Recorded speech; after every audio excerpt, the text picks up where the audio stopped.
I am the devil. I am the Lord Satan from the netherworld, ruler of the damned and eternal king of hell. Even I, the master of deceit, can only stomach so much bullshit from the mainstream media and indie grifters. That's why I tune in to Morning Extra with Uncle Warren, because he eliminates my competition, and also because I know I'm gonna see that motherfucker soon.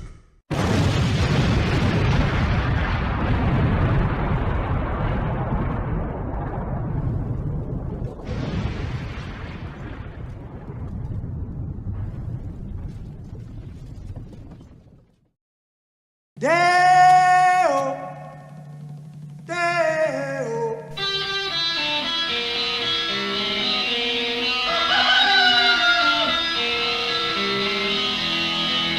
Baby's got a burger and a shooter and that naked won't go down. Baby's got a burger and a shooter and that shit is all gonna go down. Corrosion to her thighs, erosion of her pride.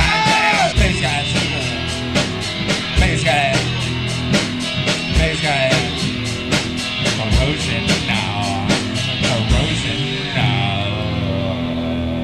baby's got it. Good morning, good morning, good morning. Happy Friday to all you lovely peoples out there in the world. It is I, Uncle Warren, once again doing news. Rock and roll news, if you will. Wait a minute, did you say rock? Fuck you, everybody. Good night.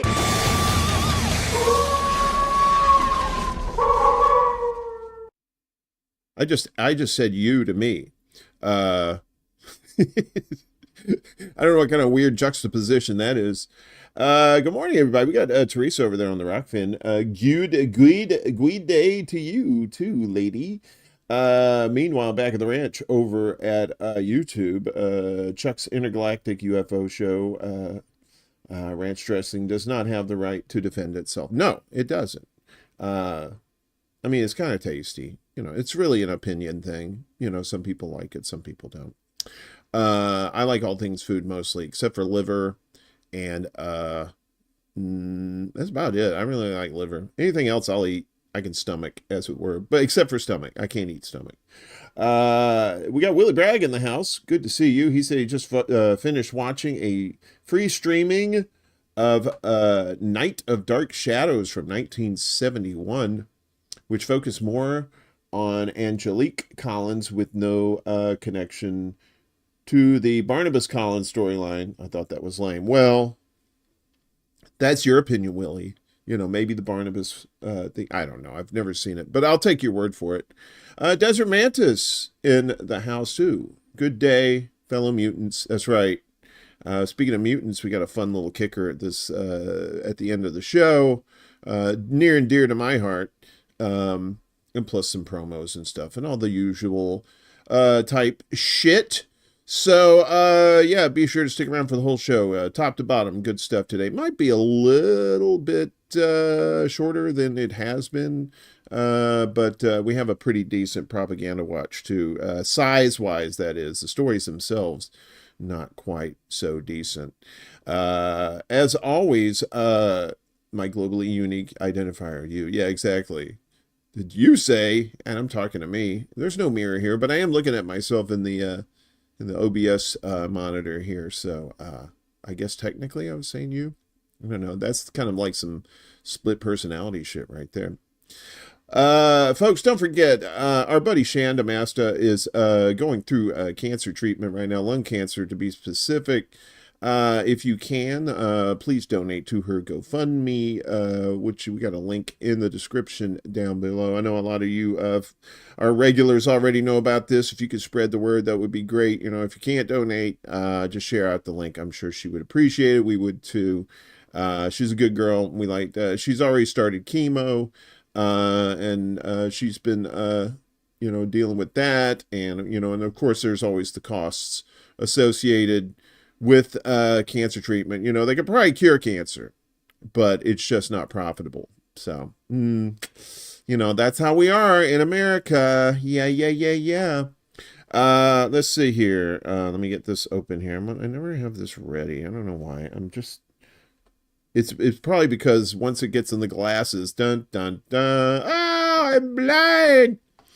Let's get to the news today. So you may have heard this already. Yahya Sinwar, the leader of Hamas, refugee and prisoner who went on to lead Hamas, has been reportedly killed by Israel yesterday, but I just checked this morning.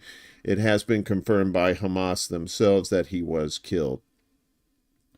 Yahya Sinwar, Israel's most wanted man, has been killed in Gaza. The operation leading to Sinwar's death took place on Wednesday. Israeli Foreign Minister Israel Katz on Thursday said Israel had killed the Hamas leader in a message sent to his counterparts around the world. The Israeli military also confirmed yesterday that Sinwar had been killed. Hamas, it says has not confirmed, but they did confirm the killing. Earlier, Israel's military said it was checking the possibility through forensics and DNA testing if the leader Hamas was eliminated. The Israeli army said that 3 terrorists were eliminated. That's their words, adding that the military and Shin Bet security service were checking the possibility that one of the terrorists was him. Turns out it was. In the building where the terrorists were eliminated, there were no signs of the presence of hostages in the area, the Israeli army said.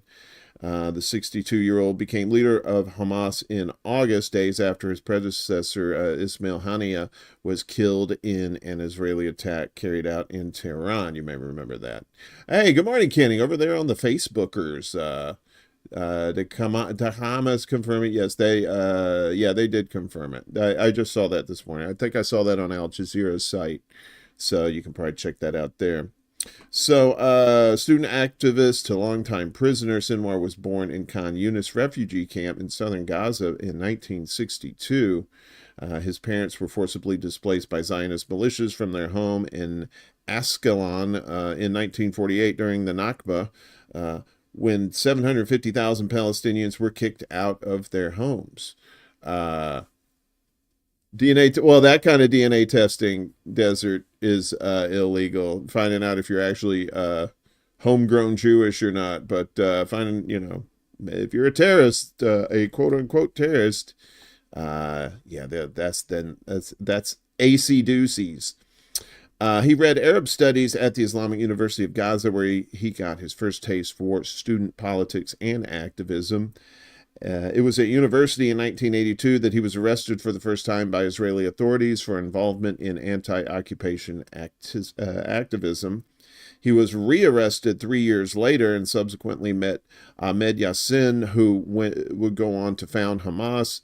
Yassin brought Sinwar into his inner circle. Sinwar then co-founded Munazamat al-Jihad wal-Dawa, or Majd, man, wow, ain't saying that again, which was set up to hunt Palestinian collaborators with Israel, became the first security apparatus for the newly formed Hamas. This is him right here. In 1988, he was again arrested by Israeli forces, and this time given 4 life sentences, the equivalent of 426 years in jail. He was accused of involvement in the capture and death of 2 Israeli soldiers and 4 suspected Palestinian spies, thus began a 23-year stint in Israeli jail. In captivity, he learned Hebrew, frequently reading Israeli newspapers and immersing himself in Israeli politics and culture. He said it helped him better understand his enemy. He also wrote a novel titled The Thorn and the Carnation, which drew on his own life experiences of growing up in Gaza. In 2011, Benjamin Netanyahu, Israel's prime minister and head fuckface, agreed to a deal which saw 1,047 Palestinian prisoners released in exchange for Gilad Shalit, an Israeli soldier who had been abducted in 2006. Sinwar was one of the most prominent prisoners to be freed as part of the deal. He quickly rose to the ranks of Hamas upon release, and within a year was elected to its political bureau. In particular, he was tasked with coordinating with Qassam brigades, the armed wing of Hamas. Sinwar was heavily involved both politically and militarily in Hamas's efforts during the 7-week war with Israel in the summer of 2014. Months after that war, the U.S. added Sinwar to a list labeling him a, quote, specially designated global terrorist, because sure, why not? In 2017, he became the head of Hamas in Gaza, a role he would hold until a few months ago. Also in 2017, he spearheaded Hamas's reconciliation talks with Fatah and the Palestinian Authority under the supervision of Egypt, which he maintained a close security relationship with. Sinwar is a strong supporter of Palestinian unity, Bassem Naim, a Hamas official, told Middle East Eye earlier this year. His tactics have included both nonviolent and armed actions. In 2018, he played a leading role in organizing the Great March of Return, peaceful protests which demanded an end to the siege on Gaza and the right of return for refugees.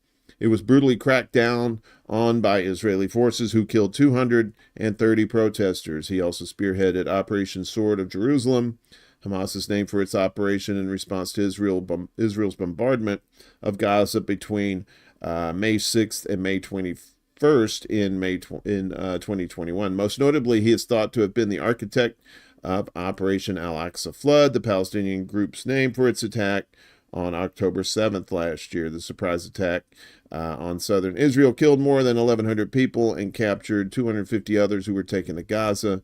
Israeli forces have since killed over 42,000 Palestinians. So, yeah. But Hamas does remain resolute. They've lost leaders before, and others have stepped up to take their place. I believe, and this is my opinion, I believe that the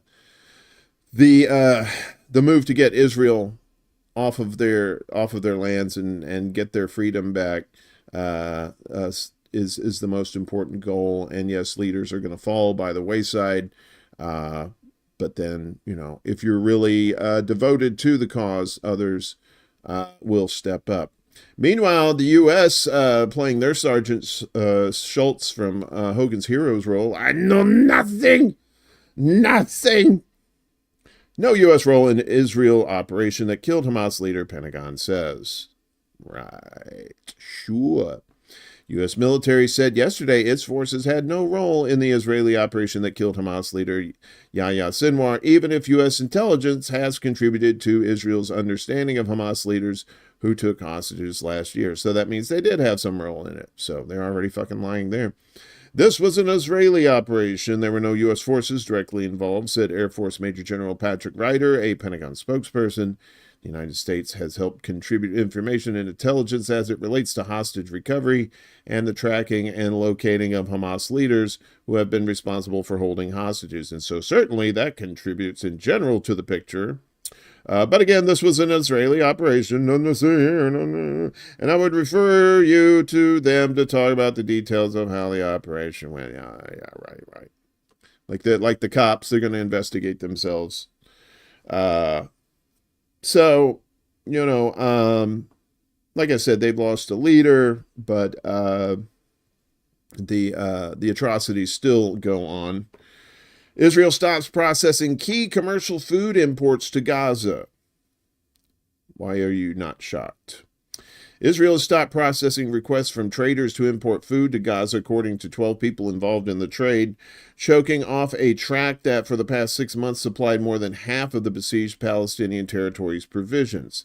Since October 11th, Gaza-based traders who were importing food from Israel and the Israeli-occupied West Bank have lost access to a system introduced in spring by COGAT, the Israeli government body that oversees aid and commercial shipments, and have received no reply to attempts to contact the agency, the sources said.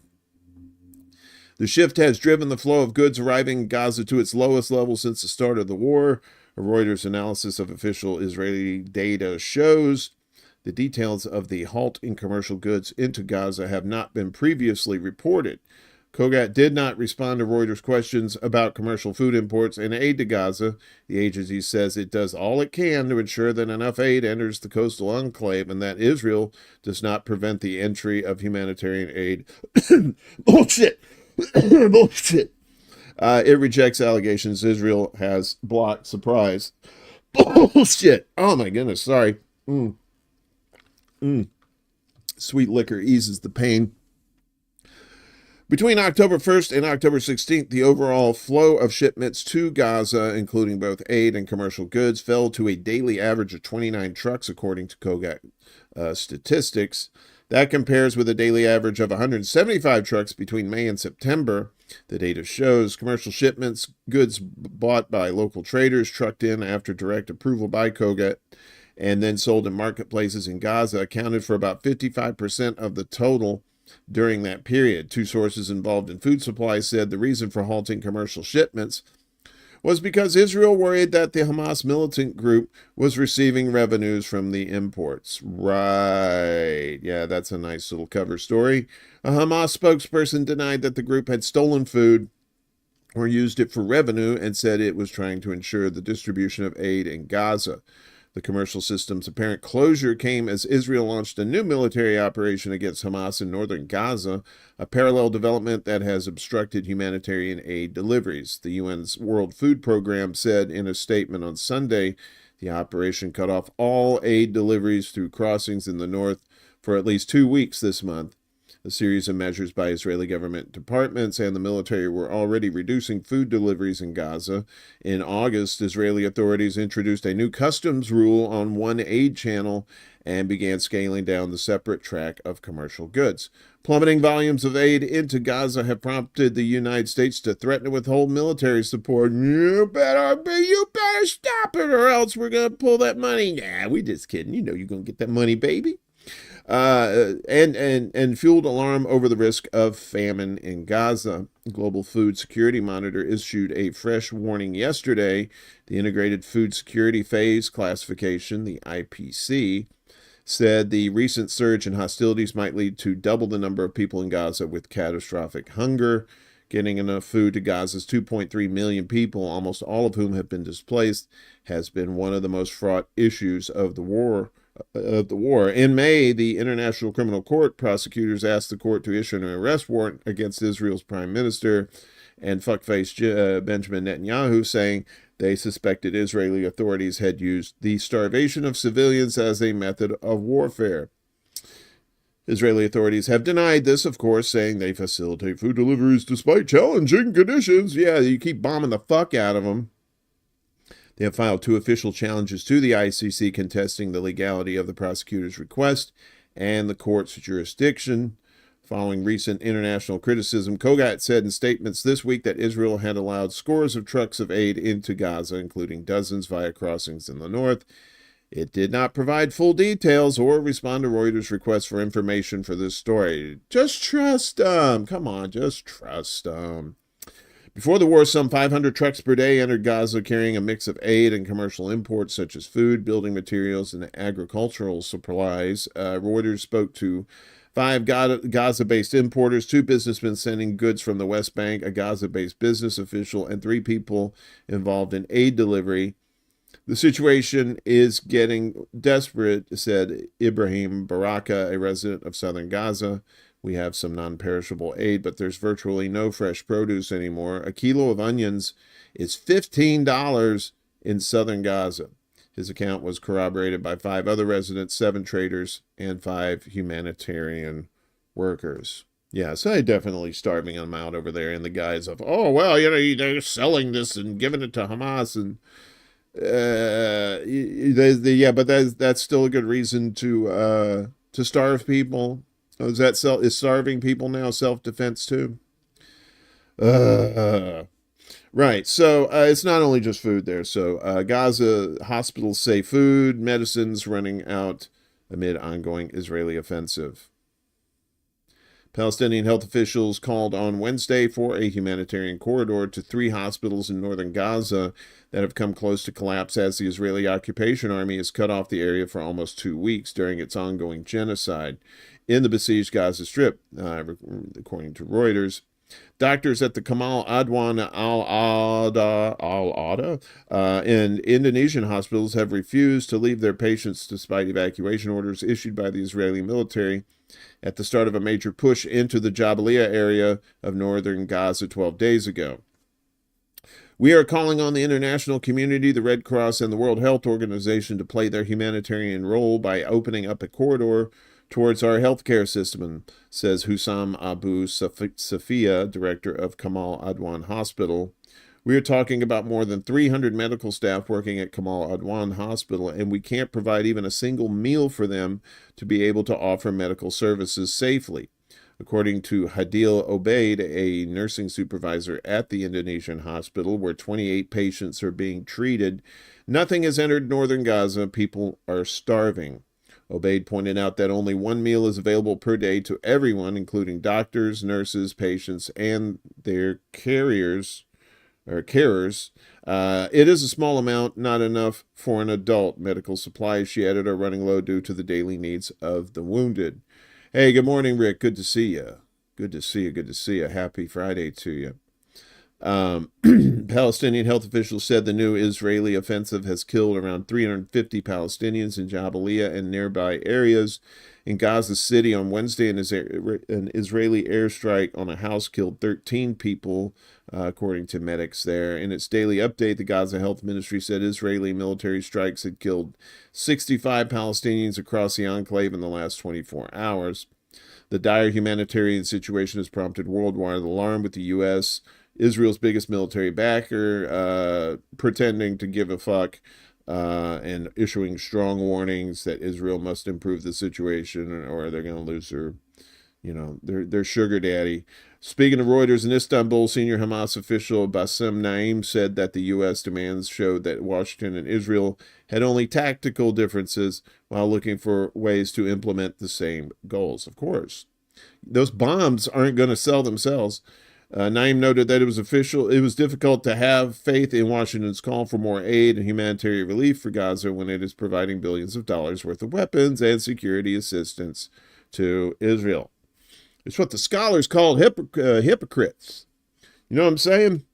And if that isn't bad enough, I'm amazed this number is not higher, to be honest with you. So Gaza unemployment, it surges to 80% as the economy collapses, according to a UN agency. Well, yeah, there's nowhere to work because they keep bombing the places.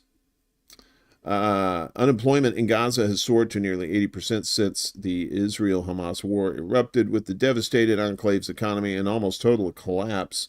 That's according to the International Labor Organization yesterday. Economic output has shrunk by 85% since the conflict with Israel began a year ago, plunging almost the entire 2.3 million population into poverty. The United Nations agency said the conflict has caused unprecedented and wide-ranging devastation on the labor market and the wider economy across the occupied Palestinian territory, the ILO said, referring to Gaza and the West Bank. In the West Bank, the unemployment rate averaged 34.9% between October of last year and the end of September of this year, while its economy has contracted by 21.7% compared with the previous 12 months. Before the crisis, the unemployment rate in Gaza was 45.3% and 14% in the West Bank, according to the Geneva-based organization. Gazans either lost their jobs entirely or picked up informal and irregular work, primarily centered on the provision of essential goods and services, the ILO said. And just kind of a side note, you might hear, oh, hey, D, what's going on? Good to see you. And Props in here, too. What happened to my face? What are you talking about? Ain't nothing happened to my face. What happened to your face? Why are you a black man over there? You're not black, you poser. The unemployment numbers, they say, oh, unemployment's down here. There's more jobs. Well, they don't take into consideration that some people have just stopped looking for work altogether, and though they don't count those numbers, and the jobs that are available are usually low wage, just, grind you into the dirt shit jobs. Israel launched its offensive. Yeah, you already know that.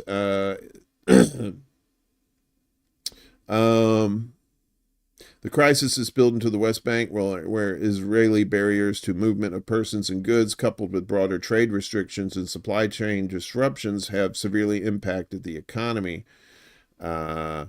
Israel says its actions in the West Bank have been necessary to counter Iranian-backed militant groups and to prevent harm to Israeli civilians. Yeah, well, the rest of that bullshit. So, of course, they're going to be saying, well, self-defense. I'm like, sure, self-defense. Let's destroy their economy. 2.3 million people.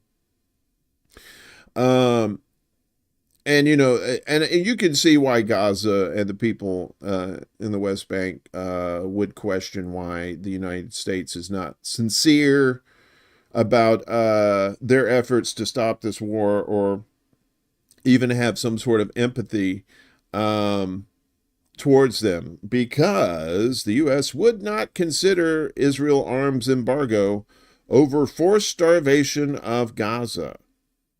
They don't care if you're starving. The U.S. government special envoy for West Asian humanitarian issues, Lise Grande, which you can get at your local Starbucks with a little, pumpkin spice, delicious, told the heads of over a dozen aid organizations that Washington, quote, would not consider withholding weapons from Israel for blocking food and medicine from entering Gaza, according to informed sources who spoke with Politico. She was sort of saying with certain allies, we can't play bad cop. Well, you're already bad cop. Fuck off. An aid official who attended the August 29th meeting said, adding that Grande made it clear Israel is part of a tight circle of very few allies that Washington will not oppose, nor will it hold anything back that they want. That means, to paraphrase, that the United States is Israel's, let me check my notes, bitch. Politico notes that the sources spoke on condition of anonymity, in part because they feared their organization's work might be further interrupted in Gaza. Grande reportedly told the aid officials that the U.S. could potentially consider other tactics to convince Israel to allow safe, life-saving aid into Gaza, but stressed that the White House would continue to support Israel and would not delay or stop weapons shipments, the ironclad support, as it were. She was saying that the rules don't apply to Israel, one person who attended the meeting said, and that's what it sounds like. Grande's comments came after the leaders of the aid organizations presented her with the many ways Israel has blocked humanitarian aid from entering Gaza as part of their strategy to use starvation as a weapon of war.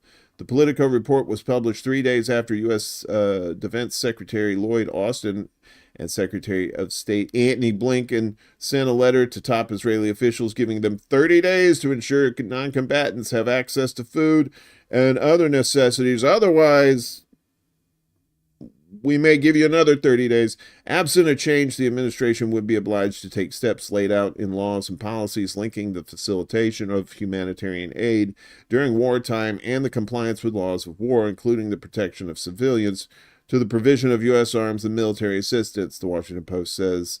The letter cautioned. Nevertheless, the missive has no explicit threat from the U.S. of cutting military aid to their ally, with some analysts alleging that its purpose is to shield U.S. officials from accusations of complicity in genocide. Oops! Too late! when reporters on Monday pressed State Department spokesperson and Muppet Show cast reject Matthew Miller as to why the ultimatum included a 30-day grace period, he replied, "We believe it's appropriate to give them a chance to cure the problem. You could cure the problem by stop sending them weapons and aid. I mean, that cures the problem, but, you know, it's just like our medical system. We don't want to have actual cures for things. We want shit that treats the symptoms so we can get a fuck ton of money out of it." Austin and Blinken's letter came on the heels of Israel implementing the so-called general's plan to ethnically cleanse the north of Gaza. "We have to tell the residents of North Gaza that they have 1 week to evacuate the territory, which then becomes a military zone, a zone in which every figure is a target, and most importantly, no supplies enter this territory," the plan's mastermind, retired Major General Giora Island, said in mid-September. In November, Island said that the spread of disease in Gaza is good for Israel. "After all, severe epidemics in the southern strip will bring victory closer and reduce fatalities among IDF soldiers," he wrote in an op-ed for Yedoth Erannath. And then he took Satan's cock in his mouth. Yeah, I don't think I need to add to that. I mean, you see the absurdity and all that bullshit. So, Bella, good to see you. I hope you're doing well. Meanwhile, 5 Israeli soldiers have been killed, 2 tanks destroyed in southern Lebanon fighting. This is from Jason Ditz from antiwar.com. Be sure to check out antiwar.com. That little thing right there. A lot of good independent news and good sources to choose from. Sometimes they do mainstream media ones, but, you know, it's like I said, don't always rely on one source. Rely on multiple sources. It's always your best bet. Fighting seems to be picking up in southern Lebanon as Israeli forces are reportedly encountering quite a bit of resistance to the ongoing invasion, with a substantial battle reported taking place in the Ramia area, where at least 5 Israeli troops were killed and a number of others wounded, 3 of them seriously so. Earlier yesterday, a pair of incidents were reported near Al-Labunay Hill, which is just across the border in southern Lebanon. 2 Israeli Merkava tanks were hit as they were crossing into the area and were destroyed by Hezbollah anti-tank missiles. The Merkava is Israel's main battle tank and has been reported repeatedly to be active in the ongoing invasion of southern Lebanon. Merkava tanks were involved in the Israeli raid on a UN peacekeeper base near Ramia over the weekend. That's right, going after peacekeepers, y'all. Hezbollah has made extensive use of anti-tank missiles, both in the ongoing fighting and in previous exchanges of fire into northern Israel over the past year. Hezbollah is reporting substantial rocket strikes at Israeli border sites and troop gatherings near the border. Hezbollah and Israel have been trading fire since October last year, and as it has been with Hamas, and it has escalated into an invasion, which Israel announced last month. The attacks have increased a lot since then, with massive casualties and huge numbers of Lebanese displaced fleeing into Syria. Hezbollah MP Hassan Fadlallah bragged during a press conference that Hezbollah forces continue to resist the invasion in all areas and said that Israeli troops have not captured a single village yet anywhere in Lebanese territory. Yes. Very hardy group, those folks. Primary source material is the best way to dismantle the propaganda. That's right. And make sure you confirm it, too. I mean, one source is good if you trust it, but you know, if other sources are saying the same thing, that's good too. You kind of want to confirm that stuff. So they've been reduced to crowdfunding in Lebanon for ambulances, y'all. So Lebanon crowdfunded ambulances under fire in Israeli Hezbollah war. Crowdfunded. Lebanese data scientist and volunteer rescue worker Bachir Nakal started a crowdfunding effort to buy new ambulances for South Lebanon months ago, fearing Israel's war in Gaza could spread to his country. But weeks into Israel's war with Hezbollah, his worst fears came true when an ambulance he had helped purchase was bombed. We were trying to get the number of ambulances up to the bare minimum level, he told AFP. We weren't expecting the ambulances to get directly targeted or bombed, says Nakal. Well, that shows how much you don't know your enemy there. Who says the vehicle he had raised money for was destroyed in an Israeli strike just 4 days after the volunteers had received it. The October 9th strike, which took place in the southern village of Derjaya, killed 5 rescue workers, including the head of the local team and his son, according to civil defense.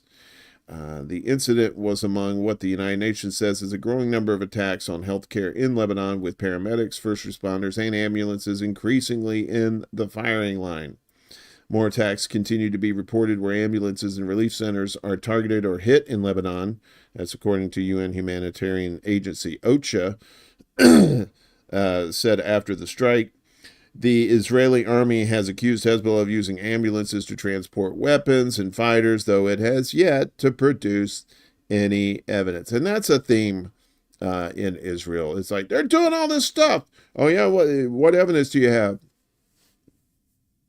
My mouth? Necessary measures will be taken against any vehicle transporting gunmen, regardless of its type. Israeli Army spokesman Avichai Adre wrote in Arabic on social media platform Tweeters. It sounds like Pig Latin. Avichai Adre. The call said a second crowd-funded ambulance dispatched to the southern city of Nabatea on Monday was barely on the road for a day when it had a close call with heavy strikes. Israel had earlier in the war issued an evacuation warning for Nabatea, where Hezbollah and its ally Amal hold sway. On Wednesday, 16 people, including a civil defense worker, were killed in a strike on Nabatea, according to Lebanon's health ministry. The ambulance was spared. The vehicles are sorely needed, with Lebanon's healthcare system overwhelmed by the escalation of cross-border fire between Hezbollah and Israel into an all-out war last month. And then these are the numbers. At least 1,373 people have been killed in Lebanon since September 23rd, according to an AFP tally of Lebanese health ministry figures, though the real toll is likely higher. It's everybody under the rubble that they haven't found yet. More than 150 paramedics and medical workers have been killed since cross-border exchanges started last year. More than 130 ambulances have been damaged over the same period. The Lebanese Red Cross on Wednesday said 2 paramedics were wounded in a strike that hit the South Lebanon village of Jawaya, while a rescue mission coordinated with UN peacekeepers was underway. So, yeah, they can't even keep the ambulances that they're crowdfunding for, But, Israel can get all the aid and weapons that it wants. Right. CBC voter, good to see you. Happy Fish Friday. Are we having fish sticks? The fish Sammies? Used to back in the day for Lent, McDonald's would have, I think they had $1 fish fillets on Friday. I don't know if they still do that or not, because I don't really go to McDonald's anymore. But I do love some fish Sammies. Fish Sammies. So in Morocco, they're talking about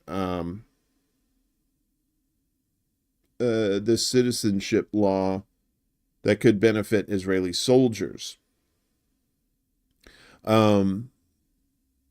Morocco's parliament is set to debate a controversial decree that would grant citizenship to descendants of Moroccan Jews, most of whom immigrated to Israel in the last century. Anti-normalization groups warn the move could pave the way for Israeli soldiers to gain access to Moroccan citizenship. On October 11th, the ministry in charge of parliament received a legislative petition calling for Moroccan citizenship to be extended to all descendants of Moroccan Jews. Submitted by unidentified petitioners, the proposal seeks to ensure the children and grandchildren of Moroccan Jews enjoy, quote, full constitutional, economic, and social rights, with a focus on their integration into Moroccan society. The petitioners also call on Morocco to allow Jews to reclaim properties lost when their families emigrated, to work with their new countries of residence to protect them. The petition was first introduced last June during a visit by Amir Ohana, the Speaker of Israel's Knesset, to Rabat. Now, over a year later, the proposal has appeared on Morocco's national portal for citizen participation, a platform that allows citizens to participate in shaping the country's laws, a right granted by Article 14 of Morocco's 2011 constitution. To formally submit the petition to the House of Representatives, it must gather 20,000 signatures. So far, fewer than 300 people have signed. If it reaches the threshold, the House will have 15 days to decide whether to accept or reject it. For pro-Palestine groups, the petition represents a Zionist attempt to enter Morocco's institutions and circumvent security, because that is a Zionist ploy to infiltrate other governments and control them. I'm talking about you, United States. And like 2/3 or more of your Congress being bought by AIPAC. This law would grant Moroccan citizenship to Israelis involved in crimes in Gaza and Lebanon, argues Aziz Hanao, a member of the Moroccan Observatory for Anti-Normalization. He warned that the proposal has wider implications for the country's security. In January, the Moroccan government declined to receive a petition endorsed by over 10,000 signatures urging the reversal of normalization with Israel, citing wrong bureaucratic procedure. In 1948, Morocco had the largest Jewish community in the region with 260,000 Jews.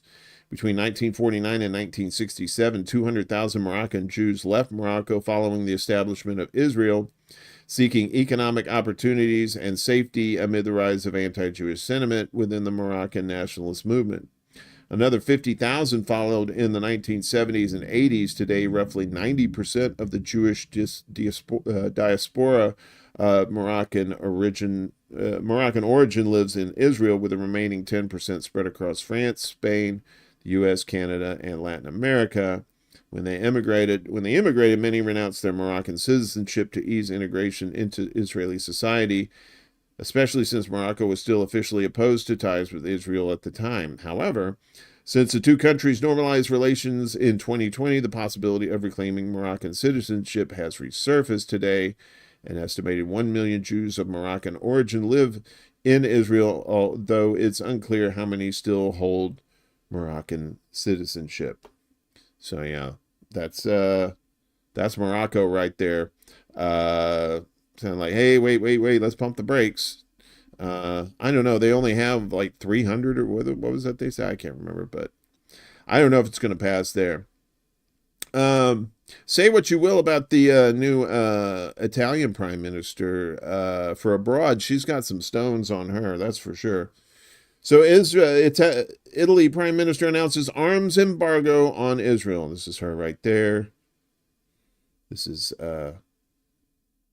Italy has imposed an arms embargo on Israel amid the occupation's ongoing invasion and bombardment of the besieged Gaza Strip, in a move that Rome says precedes action yet to be taken by other Western states, because they're pussies. According to Italian news agency ANSA, Prime Minister Giorgia Meloni revealed on Tuesday during a debate at the Italian Senate that following Israel's invasion of Gaza in October last year, the government immediately suspended all new export licenses, and all agreements signed after October 7th were not implemented, stating that the authorization of arms export licenses are being analyzed on a case-by-case basis by the competent authority at the Foreign Ministry. The Italian premier declared that we have blocked everything. Meloni also acknowledged that the policies of her government are much more restrictive than that applied by our partners, France, Germany, and the United Kingdom. A primary cause of Italy's reported embargo and Meloni's open declaration of it is Israel's recent attacks on peacekeepers in the United Nations Interim Force in Lebanon, UNIFIL, to which Italy is the largest contributor of troops.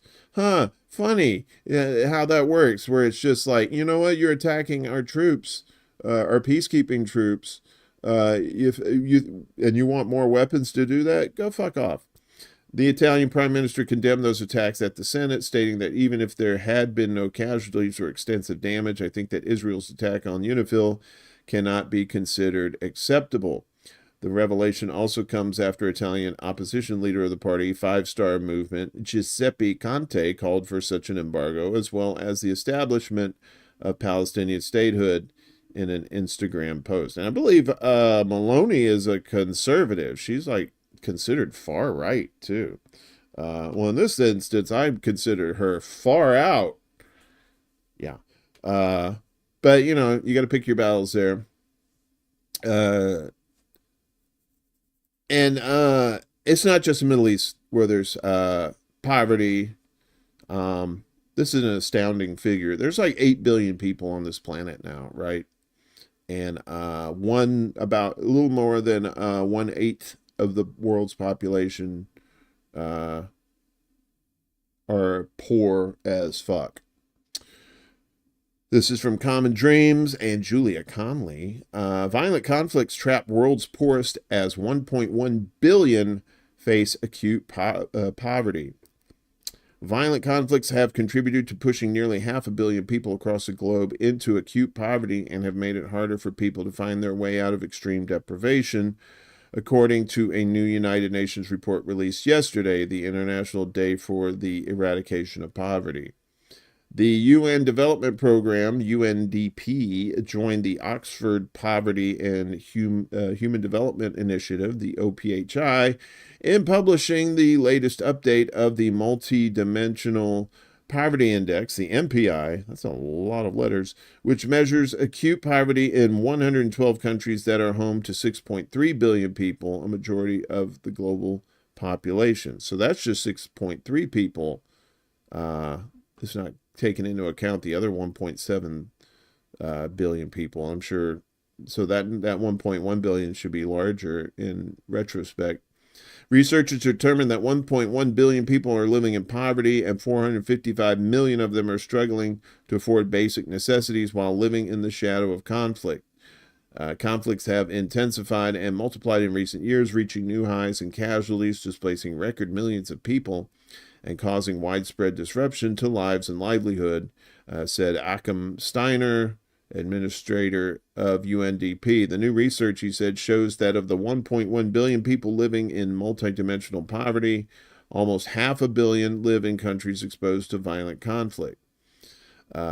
We must accelerate action to support them. We need resources and access for specialized development and early recovery interventions to help break the cycle of poverty and crisis.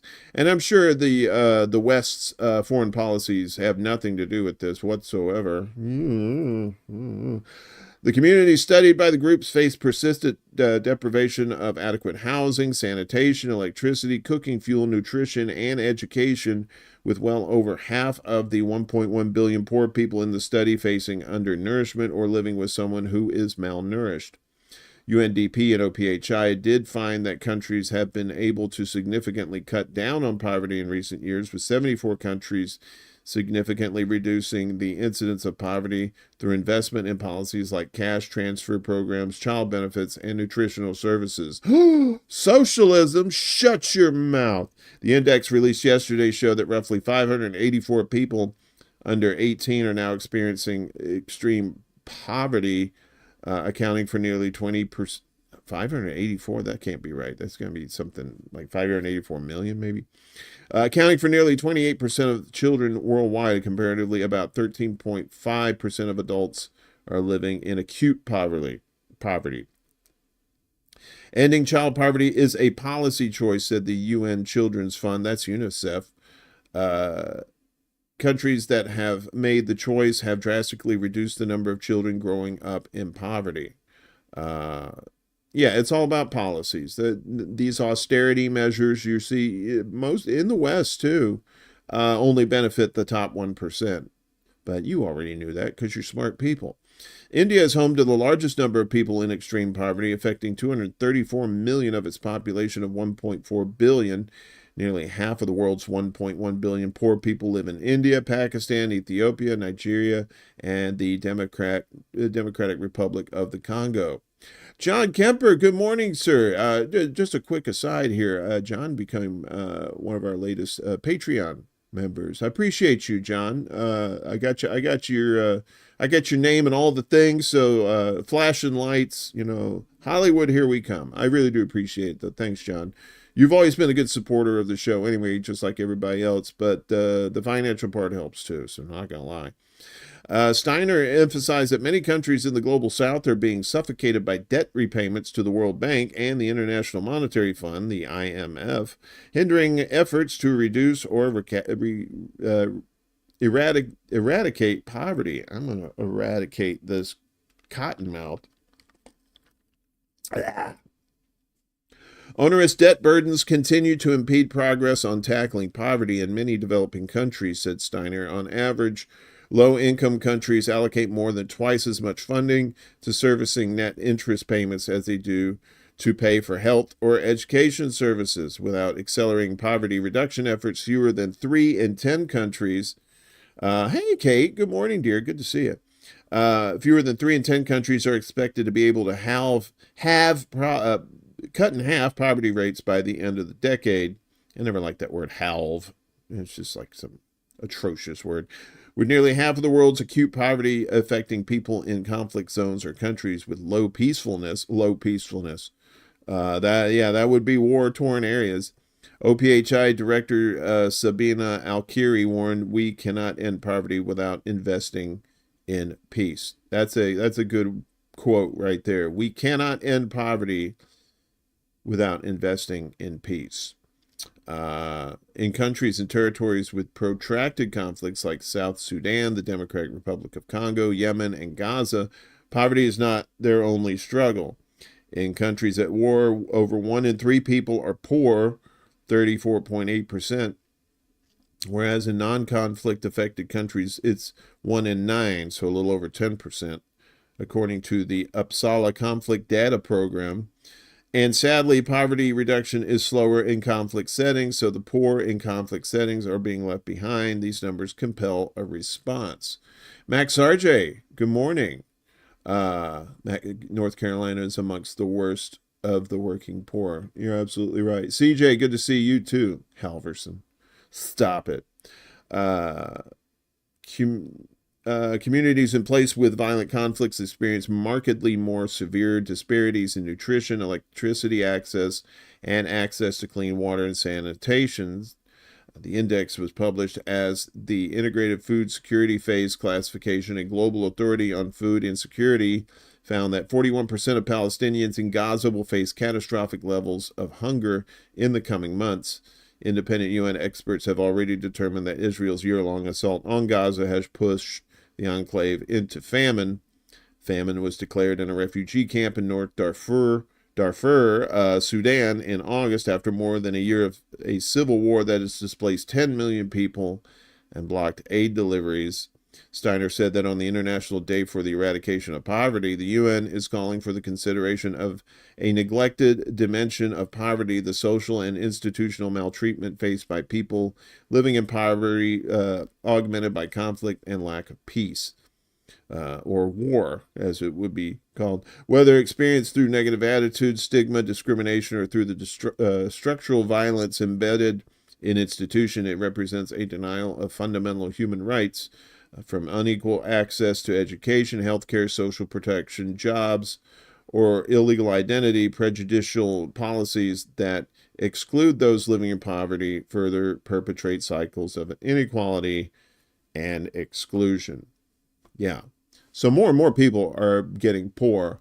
Hey, Nolly. Good to see you, sweetie. Nolly was on ExtraBulla Live this past Wednesday. You can catch the replay on this channel if you're new.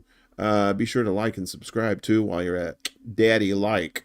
It's good to see you, dear.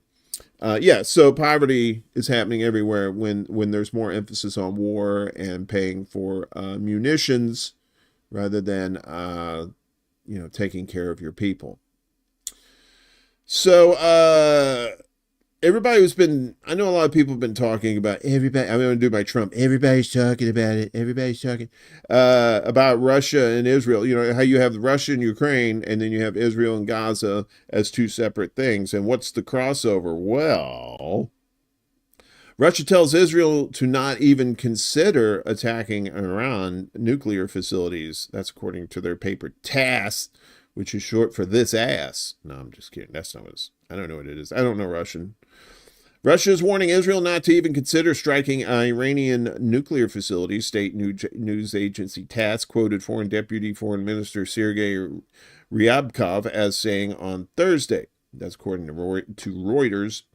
After Iran's missile attack on Israel on October 1st, there has been speculation that Israel could strike Iran's nuclear facilities. And I know I'm very aware of the fact that I say Iran at one point and Iran at another point, but I'm just fickle, as it has long threatened to do. We have repeatedly warned and continue to warn to caution Israel against even hypothetically considering the possibility of a strike on Iranian nuclear facilities and nuclear infrastructure. He was quoted as saying, "This would be a catastrophic development and a complete negation of all existing principles in the area of ensuring nuclear safety." It was not clear in what form Moscow had conveyed such a message to Israel. Israel and Western countries have long feared that Iran is developing a nuclear bomb under the cover of a civilian nuclear energy program, something Tehran denies. Fuckface Bibi office said in a statement on Tuesday that Israel would listen to the United States, which has also cautioned against striking nuclear facilities in Iran, but would determine its actions according to its own national interests.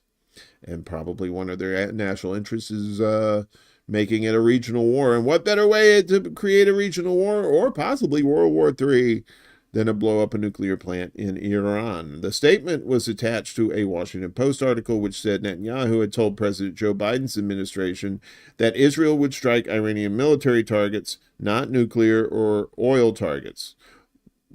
You got to trust them, right? Because they haven't lied so far. Russian state media also quoted Ryabkov of saying that Moscow was in constant contact with Iran, irrespective of the level of tensions in the region. Russia has strengthened ties with the Islamic Republic since the start of its war in Ukraine and is preparing to sign a major partnership agreement with Tehran. So, yeah, Russia's like, don't fuck with our peeps because, else you get the hose again. Where is Natalie? Is that code? I don't know. Is that like friend of Dorothy? I don't know what that means. So, speaking of Ukraine in the mix, they're kind of like the whiny little bitch at this point because Israel's getting all the love and Ukraine is not. So, Israel gets THAAD. Ukraine doesn't amid U.S. dilemma on arms supplies. The Pentagon has confirmed it will not deploy the same anti-ballistic missile defense system, Terminal High Altitude Area Defense, that's the THAAD battery, to Ukraine as it will to Israel, citing the complexities of providing military aid for two escalating wars.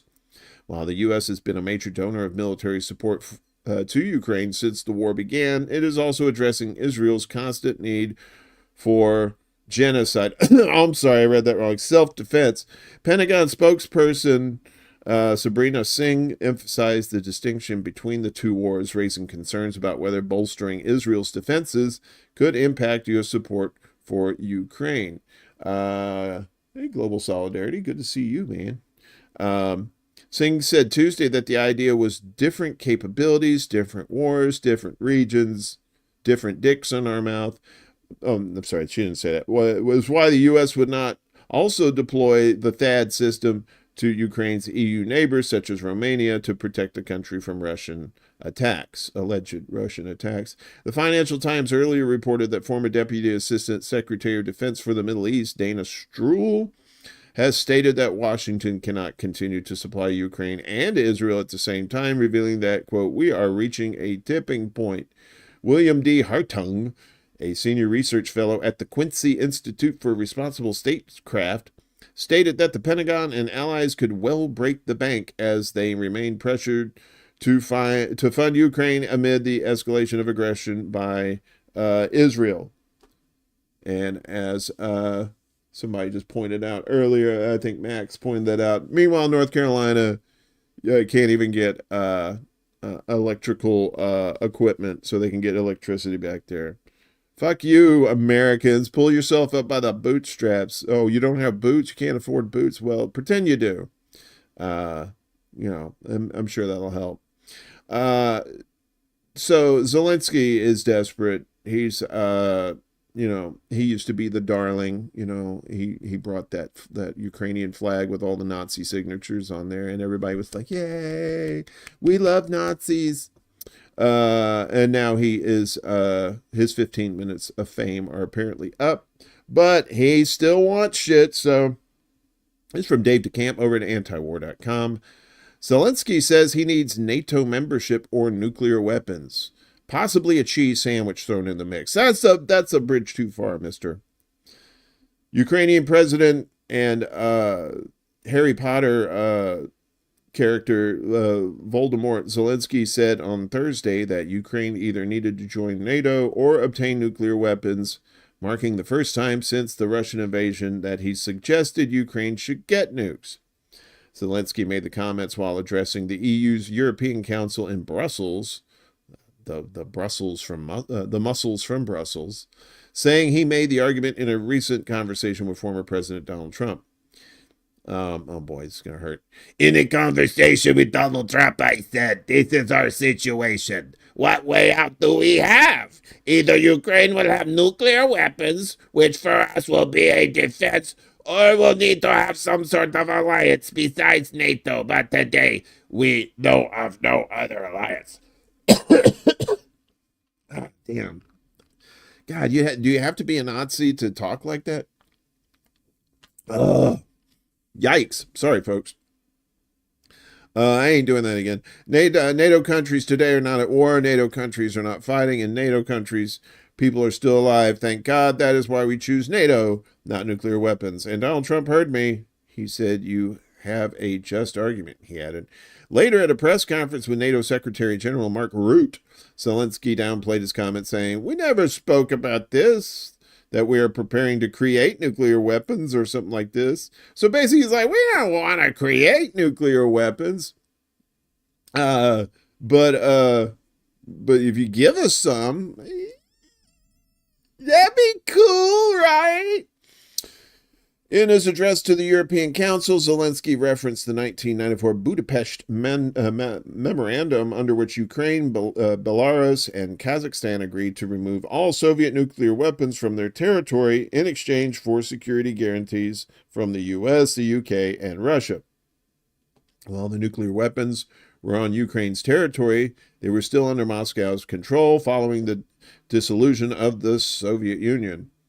Which nuclear states suffered? None except Ukraine. Who gave up their nuclear weapons? All of them? No, only Ukraine. Who is fighting today? Ukraine. Who's a little crybaby bitch? Ukraine. Just a few days before Russia's invasion of Ukraine on February 24th in 2022, Zelensky said that if consultations with signatories to the Budapest memorandum didn't result in concrete security guarantees, then the agreement would be in doubt. Comments Russia took as a threat to build nuclear weapons or even chemical weapons. Didn't they say they were founding all kinds of biological labs around Ukraine? Oh, Nazis. Nazis gonna Nazi. Okay, there we go. Does that work? Okay. So the U.S., of course, doing some naughty shit over in Yemen. This is back to Common Dreams with Jake Johnson here. U.S. deploys B-2 stealth bombers to attack Yemen without congressional approval. And that seems to be a thing since 9/11. We can bomb whoever the fuck we want without congressional approval. And it doesn't really matter, though, because Congress is pretty much going to... If it's war, they're like, salivating and tripping over themselves. The Biden administration on Wednesday deployed B-2 stealth bombers to launch multiple airstrikes on Yemen, attacks that underscored the United States' deep involvement with a deadly regional war that is threatening to engulf the entire Middle East. The U.S. Central Command, that's CENTCOM, said in a statement that the strikes targeted numerous Iran-backed Houthi weapons storage facilities within Houthi-controlled areas of Yemen that contain various advanced conventional weapons used to target U.S. and international military and civilian vessels navigating international waters throughout the Red Sea and the Gulf of Aden. CENTCOM said its assessment of the damage inflicted by the strikes is ongoing, does not thus far indicate civilian casualties. The U.S. military has routinely refused to investigate, acknowledge, or apologize for killing civilians in Yemen and elsewhere in the world. But they're bringing democracy. Why should they apologize? The Houthis have repeatedly attacked vessels in the Red Sea this year in what they say is an effort to stop Israel's decimation of the Gaza Strip. The Biden administration has in turn bombed Yemen multiple times this year, strikes that progressive U.S. lawmakers have denounced as dangerous as well as illegal. Progressive U.S. lawmakers. Is that even a thing? Given that the White House did not seek congressional authorization as required by the Constitution. Why is the U.S. bombing Yemen with a B-2 bomber, no less, with zero congressional authorization, asked Sarah Lee Whitson, Executive Director of Democracy for the Arab World Now, or DAWN, following Wednesday strikes. Are these members of Congress literally asleep or drugged? I would say paid off is what it is. The military and industrial complex. Just a hunch, though. Just a hunch.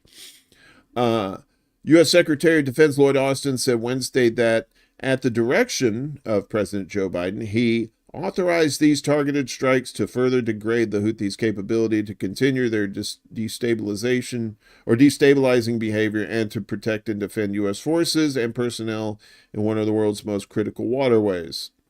Defending empire. The strikes on one of the poorest nations in the world, Austin said, were a unique demonstration of the United States' ability to target facilities that our adversaries seek to keep out of reach, no matter how deeply buried underground, hardened, or fortified, a message that observers interpreted as a warning to Iran. The deployment of U.S. Air Force B-2 Spirit long-range stealth bombers demonstrate U.S. global strike capabilities to take action against these targets when necessary, anytime, anywhere, Austin added. Again, bringing democracy. Wednesday's airstrikes reportedly marked the United States' first use of the stealth bombers against Yemen, a country that has been devastated by years of relentless attacks by a U.S.-backed Saudi-led coalition. The strikes came days after the Pentagon announced the deployment of American troops and an advanced anti-missile system, to Israel ahead of the Israeli military's expected attack on Iran. A coalition of progressive lawmakers,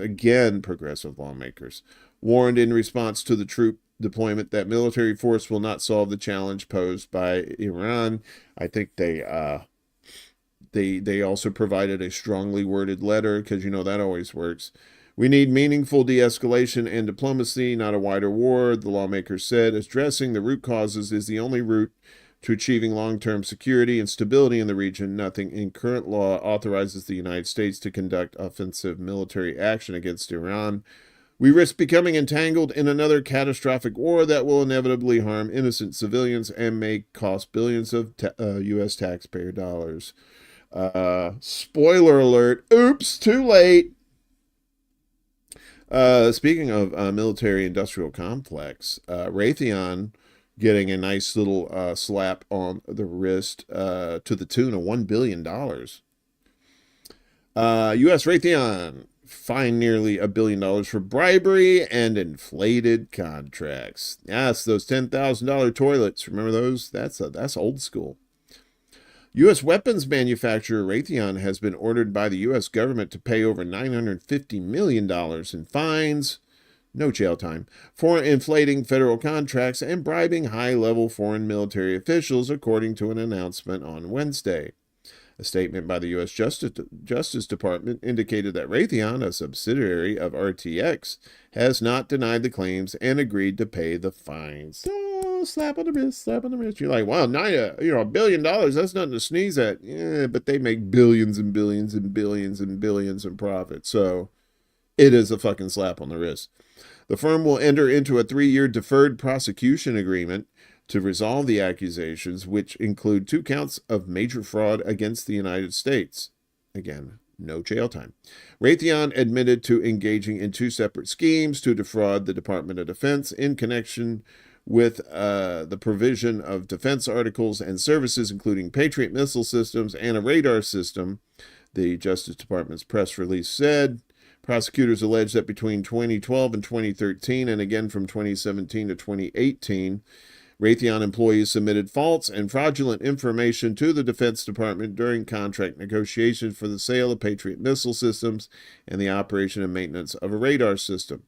In both instances, they claimed the Defense Department was misled, resulting in Raytheon receiving $111 million more than warranted. Additionally, Raytheon has admitted to consistently providing inaccurate information regarding the costs and pricing federal contracts from 2009 to 2020. Furthermore, the manufacturer has agreed to a separate 3-year DPA on 2 additional charges, including a conspiracy to bribe a high-level Qatari military official and a conspiracy to violate the Arms Export Control Act in order to conceal bribes in export licensing applications with the State Department.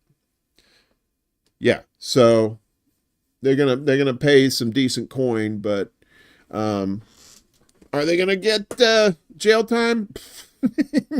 No. Remember that thing we told you about with Israel and how Israel can pretty much do whatever the fuck it wants? Yeah, these guys can do it too. It only in this instance, the military-industrial complex has to pay fines, no jail time. Yeah, no jail time. Meanwhile, buddies of Russia are getting sanctioned. That's the Chinese people. You've heard of them. U.S. sanctions Chinese companies accused of making Russian drone parts. We talked about earlier this week, I think it was Monday maybe, how they were sanctioning Iran for supplying weapons to Russia. Now it's China, because those sanctions always work.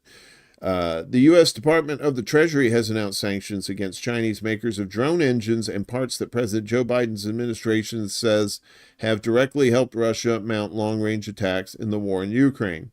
The sanctions issued yesterday target 3 entities and 1 individual for their involvement in the development and production of Russia's Garpia series long-range attack drones. The Garpia has been deployed by Russia in its brutal war against Ukraine, destroying critical infrastructure and causing mass casualties, the Treasury Department said in a statement announcing the measures. Designed and developed by People's Republic of China-based experts, the Garpia is produced at PRC-based factories in collaboration with Russian defense firms before transferring the drones to Russia for use against Ukraine. Yipper! What's up, Yipper? Good to see you, bud. Russia has recently used long-range drone attacks to penetrate Ukraine's air defenses, wreaking havoc across the country, including a missile strike in the city of Poltava that killed 55 people and wounded 328. Ukrainian President Zelensky has urged the U.S. to allow his forces to use its long-range weapons to strike deep into Russian territory. So he wants the long-range missiles. He wants either NATO or nukes. I think he's about to get his ass handed to him and left in the dust by his pals in the West. And, it wouldn't be a world war unless there was conflict all over the place, and that includes North and South Korea, their relationship deteriorating. North Korea calls South Korea a hostile state, indicating constitution change. You may remember back in the 50s, if you're old enough, that they had the Korean conflict, and the U.S. was sent over to help South Korea. So it wasn't a war, it was a police action. So we were the world police then, and now we don't say we're the world police, but we bring democracy.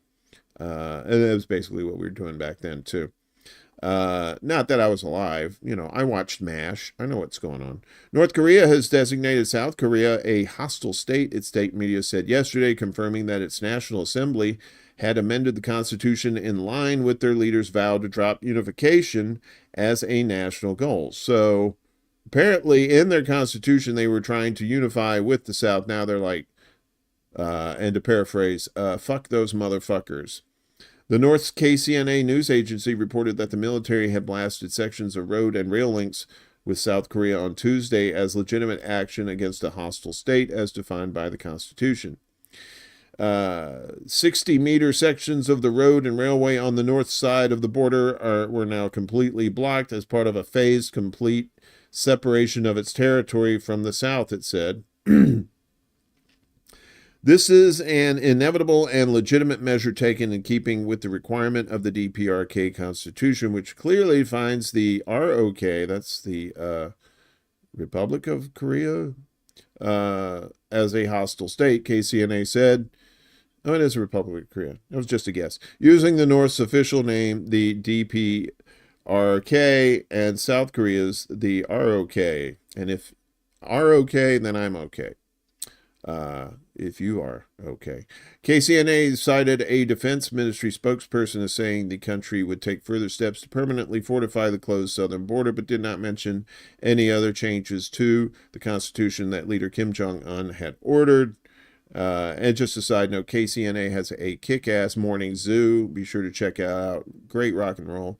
A satellite image released by imagery company Black Sky, which not to be confused with Black Sky, which was my name when I was in porn back in the 70s, and taken on Wednesday, showed the road leading to the city of Kaesong in the north torn with a large gash, giggity, on the pavement and surrounding areas. South Korea strongly condemns the constitution change and the characterization of hostile state and would not waver in its efforts toward peaceful reunification, its unification ministry said, which handles ties to the north. Which is why they're sending over unmanned drones to spy on them. That's good stuff there. In January, Kim called for a constitutional amendment to erase unification as a goal in its ties with the South, accusing Seoul of colluding with the United States to seek the collapse of his communist regime and a clear defining of its territory. North Korea's Supreme People's Assembly met over 2 days last week, where it had been expected to amend the constitution to officially designate South Korea as a separate country and a main enemy. State media had not reported on such a move, drawing speculation whether the change to the constitution had been postponed. North Korea has previously announced summaries of amendments after several days of delay, but it was unusual that just one of several major changes that had been expected was revealed almost in passing, University of North Korean Studies President Yang Moo-jin said. As part of the constitutional change, the North was expected to redefine its territory in a manner that conflicts with the northern limit line that had been the de facto sea border since the end of the 1950-1953 Korean War. It's likely they are conscious of the extreme sensitivity of the matter of West Coast borderline, he said, referring to the waters that have been the scene of deadly clashes in the past. Tensions between the rivals have been escalating since last year, with both sides declaring an agreement signed in 2018 to ease military tension no longer valid. North Korea sharply intensified its hostile rhetoric in recent days, accusing the South of intruding on its airspace by flying drones and vowing retaliation. South Korea's government has declined to say whether its military or civilians flew the alleged drones. Who was? Me? Nah, we don't know. South's military fired warning shots south of the border on Tuesday in response to the North's detonation on roads and railways. Pyongyang said last week it would cut off the inter-Korean roads and railways entirely and further fortify the areas on its side of the border as part of its push for a two-state system, scrapping its long-standing goal of unification. So they're blowing up roads on the north side, and of course the South thinks they're shooting at them. Dumb motherfuckers. Meanwhile, Vietnam, where they actually put people in prison, like rich people, this one's fun. Vietnamese real estate tycoon sentenced to life for billions in fraud and government graft crackdown. Life. Look at the side eye here. It's like, you know this bitch is guilty as hell. She's like, A Vietnamese real estate tycoon was convicted yesterday of fraudulently obtaining property worth billions of dollars and sentenced to life in prison in a case that has been a centerpiece of the government's crackdown on corruption. Meanwhile, we just find people here in the United States. Trong My Lan was already convicted. Wait, hold on a second. She's real estate and her name is My Lan. Oh, come on. That's too easy. Was already convicted in April by the same Ho Chi Minh City court of fraud amounting to $12.5 billion, nearly 3% of the country's gross domestic product. in a separate case and sentenced to death by lethal injection. Vietnam don't play. The trials were broken into 2 parts due to the number of allegations against her, and Thursday's verdict adds to Lan's legal troubles as she awaits the appeal of her death sentence to be heard. Vietnam has handed down more than 2,000 death sentences in the past decade and executed more than 400 prisoners. It is a possible sentence for 14 different crimes, but is generally only applied in cases of murder and drug trafficking. Death. Hey, she's a job creator. Standing here today is a price too expensive for me to pay. I consider this my destiny and a career accident. The VN Express online newspaper quoted Land, the chairwoman of property developer Van Tin Fat, as telling the judges in her closing statement last week. For the rest of my life, I will never forget that my actions have affected tens of thousands of families. Nguyen Hugh, fuck that name up, a school teacher whose life savings of $36,000 is tied up in illegal bonds issued by Land's company, said the life sentence was fair. She deserves the punishment, he said, adding that he hoped the death sentence from the first trial is commuted so that Land has the opportunity to pay back her victims. So we don't want to kill her because that bitch owes us some money. All other 33 co-defendants were found guilty of various charges and received sentences ranging from 2 to 23 years in prison. They included Chu Nap Kee, Land's husband, who was sentenced to 2 years for money laundering. In addition to obtaining 2 years, wow. You should give her life sentence, probably kill her. He gets 2 years. She's probably like, In addition to obtaining property by fraud, Land was also convicted of money laundering and illegal cross-border money transfer charges, according to state-run media. She was accused of raising $1.2 billion from nearly 36,000 investors by issuing bonds illegally through 4 companies, according to state media reports. She was also found guilty of siphoning off $18 billion, god damn, obtained through fraud, and for using companies controlled by her to illegally transfer more than $4.5 billion in and out of Vietnam between 2012 and 2022. It was not immediately clear if Land would appeal the verdict, and no date has yet been set for her appeal for her death penalty conviction to be heard. In the April conviction, she was found to have orchestrated financial fraud amounting to $12.5 billion for illegally controlling a major bank, allowing loans that resulted in losses of $27 billion, according to state media reports. That's what she's getting the death penalty before. Listen up, American banks. This is what they call a precedent. The Communist Party's blazing furnace campaign has also touched the highest echelons of Vietnamese politics. Former President Vo Van Tong resigned in March after being implicated in the campaign. Since 2016, thousands of party officials have been disciplined, including former President Nguyen Xuan Phuc. Oh, God. And I'm going to assume that's Phuc. Why do you name yourself Phuc? And the former head of parliament, that guy, this person right here, Vuong Dinh Hue, both of whom resigned. I torture myself with reading world news because I like to torture myself. Daddy likes the pain. In all, 8 members of the powerful Politburo have been ousted on corruption allegations compared to none between 1986 and 2016. The anti-corruption drive began in 2013, but it wasn't until 2018 that authorities began scanning the private sector. Since then, several owners of Vietnam's fast-growing businesses have been arrested. The campaign had been the hallmark of Communist Party General Secretary Trong, Vietnam's top politician who died earlier this year at age 80.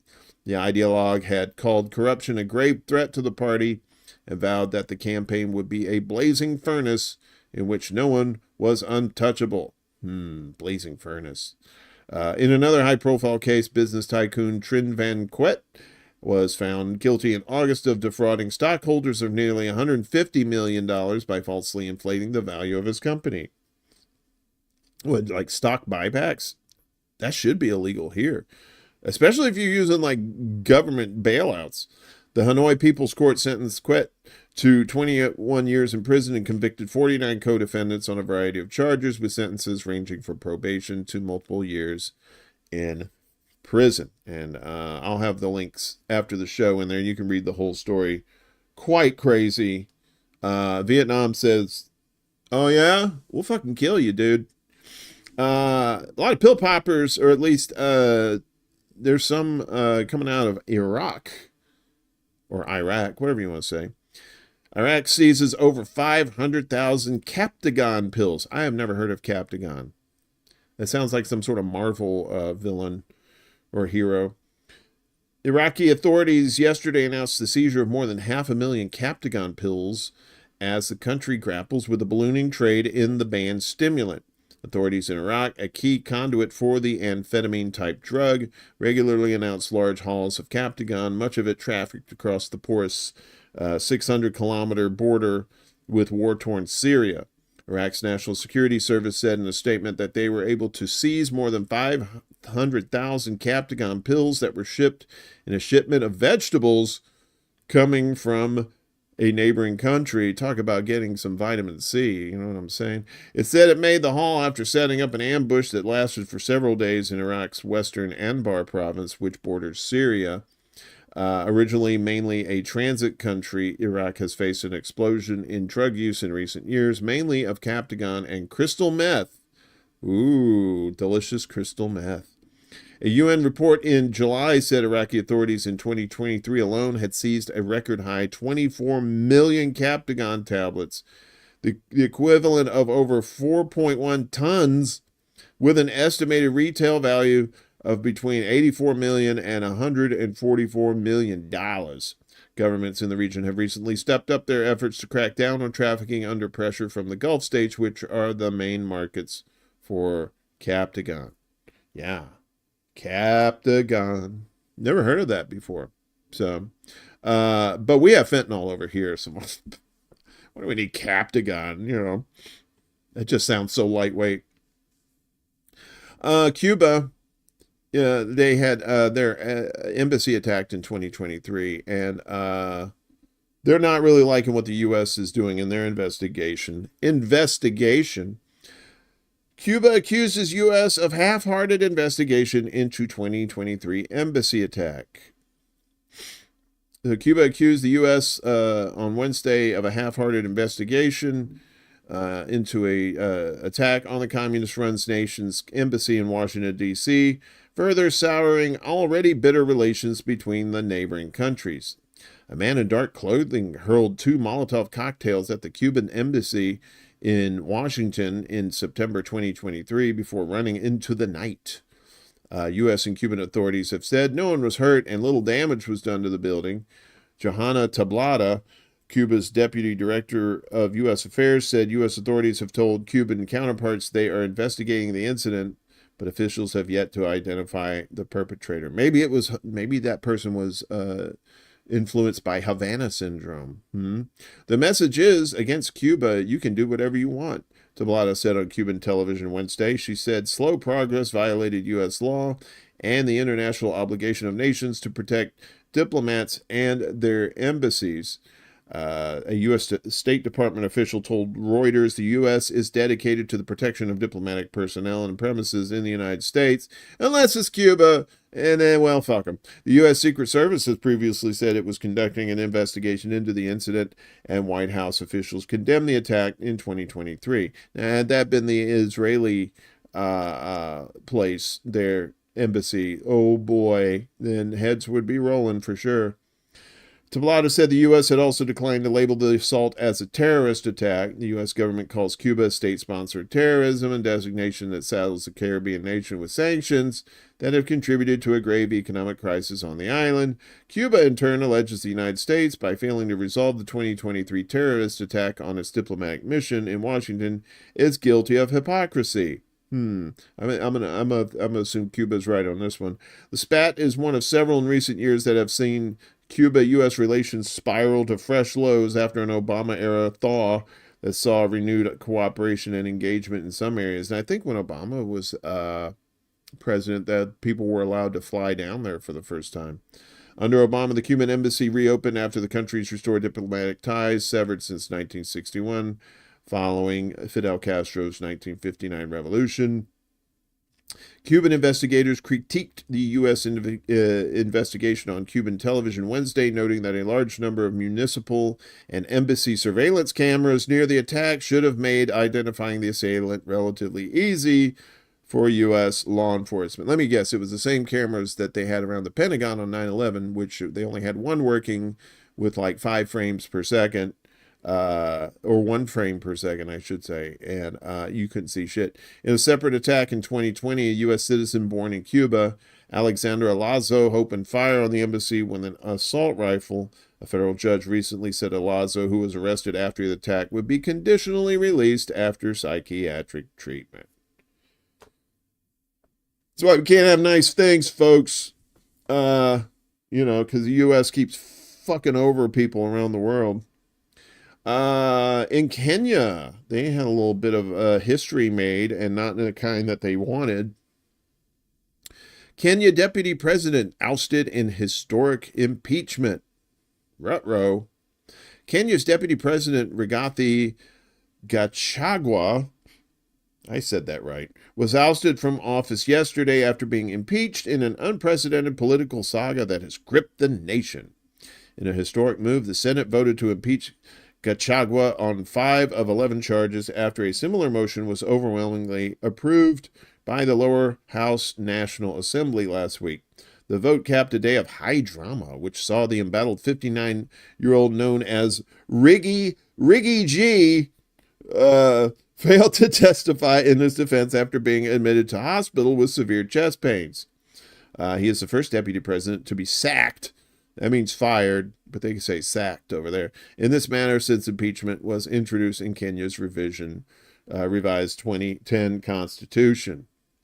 We told you about the Bangladesh prime minister who basically fled the country.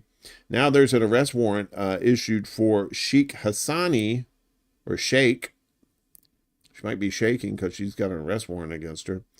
A Bangladeshi court yesterday ordered an arrest warrant for exiled ex-leader Sheikh Hassani, who fled to India in August after she was toppled from power by a student-led revolution.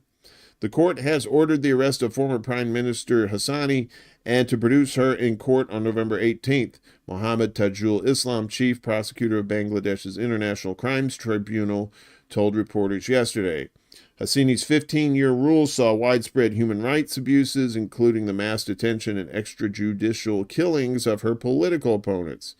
Hassani was at the helm of those who committed massacres, killings, and crimes against humanity from July to August, Islam said, calling it a remarkable day. Hassina, 77, has not been seen in public since fleeing Bangladesh, and her last official whereabouts were at a military airbase near India's capital, New Delhi. Her presence in India has infuriated Bangladesh. Dhaka has revoked her diplomatic passport, and the countries have a bilateral extradition treaty which would permit her to return to face criminal trial. A clause in the treaty, however, says extradition might be refused if the offense is of a political character. Hassina's government created the deeply contentious ICT in 2010 to probe atrocities during the 1971 independence war from Pakistan. The United Nations and rights groups criticized its procedural shortcomings, and it became widely seen as a means for Hassina to eliminate political opponents. Several cases accusing Hassina of orchestrating the mass murder of protesters are being probed, giggity, by the court. And our neighbors to the north are getting sick of Trudeau's bullshit, it looks like. Liberal MPs reportedly plan to demand Trudeau's resignation as leader. There he is right there. And then she's like, yeah, bitch, they're going to kick you out. Canadian news reports on Monday revealed that a group of MPs from Justin Trudeau's Liberal Party, his own party, by the way, are planning to demand that the Prime Minister step down from his role as party leader. According to CTV News, a faction of Liberal MPs has been organizing over the past 10 days, with anonymous sources confirming their efforts. The group is expected to formally request Trudeau's resignation during next Wednesday's caucus meeting. The matter will reportedly be discussed directly with Trudeau and kept out of the public eye. Oh, but of course. CTV News also reported that it spoke to around 35 Liberal MPs in recent days, with 5 expressing support for the plan to remove Trudeau as party leader. Yes, those crazy Canadians, man. They're like, hey, hoser, we want you out of here, I don't know if they said it like that. Kind of sounds like Bob and Doug McKenzie. What's this going on here? Yeah, what are you doing? Okay. Fuck it. We'll do that. So another independent journalist has been the victim of fuckery by the UK government. And is that really a surprise at this point? The sharing of biased and false news has become all too common on social media. More alarming, some media without checking facts first. Unfortunately, some members are using these platforms to push their own personal bias and agenda to control exactly what people think. And this is extremely dangerous to our democracy. This time, UK police raid the home, seized devices of the electronic intifada, Asa Winstanley. This gentleman right here. I didn't know. Yeah, he's a nice ginger. That's a great beard, too. I like beards that are nice. I don't like those, nicely refined, beards. I like a nice scraggly beard. But, he seems like a cool kid. True don't. That's funny. British counterterrorism... Let's try that again. British counterterrorism police yesterday raided the home and seized several electronic devices belonging to the Electronic Intifada's associate editor, Asa Winstanley. Approximately 10 officers arrived at Winstanley's North London home before 6 a.m. and served the journalist with warrants and other papers authorizing them to search his house and vehicle for devices and documents, because the UK is an authoritarian state and piece of shit. A letter addressed to Winstanley from the Counterterrorism Command of the Metropolitan Police Service indicates that the authorities are aware of your profession as a journalist, but that notwithstanding, police are investigating possible offenses under Sections 1 and 2 of the Terrorism Act from 2006. These provisions set out the purported offense of encouragement of terrorism. That means spreading, being a journalist and spreading the truth is also encouraging terrorism. And an officer conducting Thursday's raid informed Winstanley that the investigation was connected with the journalist's social media posts. Attempts to reach the Metropolitan Police Service for comment for this story have been unsuccessful. Although his devices were seized, Winstanley was not arrested and has not been charged with any offense. They just took his shit. Winstanley is active on several social media platforms and has more than 100,000 followers on the tweeters, where he frequently shares articles, other people's opinions, and his own comments on Israel's crimes against the Palestinian people, British government support for these crimes, and the Palestinian resistance to Israeli occupation, apartheid, and genocide. What a piece of shit. What the hell are you doing, man? The vaguely worded provisions relating to encouragement of terrorism would clearly violate the First Amendment of the United States Constitution, guaranteeing freedom of speech. However, the UK lacks similar constitutional protections for freedom of expression and probably won't do so anytime soon. The draconian legislation curtails a range of freedoms, according to University of Edinburgh law professor Andrew Cornford, including the freedoms to discuss controversial topics openly and to share moral, political, and religious opinions. Human Rights Watch has called on the British government to repeal the repressive provisions of the Terrorism Act, noting that the definition of the encouragement of terrorism offense is overly broad, raising serious concerns about undue infringement on free speech. In August, Britain's Crown Prosecution Service issued a warning to the British public to think before you post, and threatening that it would prosecute anyone it deemed guilty of what it calls online violence. Remember when AOC said words are violence? Maybe that's what they're talking about. The police raid on Winstanley's home and the seizure of his devices appears to be the latest use by British authorities of repressive counterterrorism legislation to crack down on journalists and activists involved in reporting on or protesting Israel's crimes, including its ongoing genocide in the Gaza Strip. In December, Winstanley reported for the Electronic Intifada on how British counterterrorism police arrested Mick Napier and Tony Greenstein, two prominent activists, for saying they support the Palestinian right to resist Israel, a right enshrined in international law. How dare they?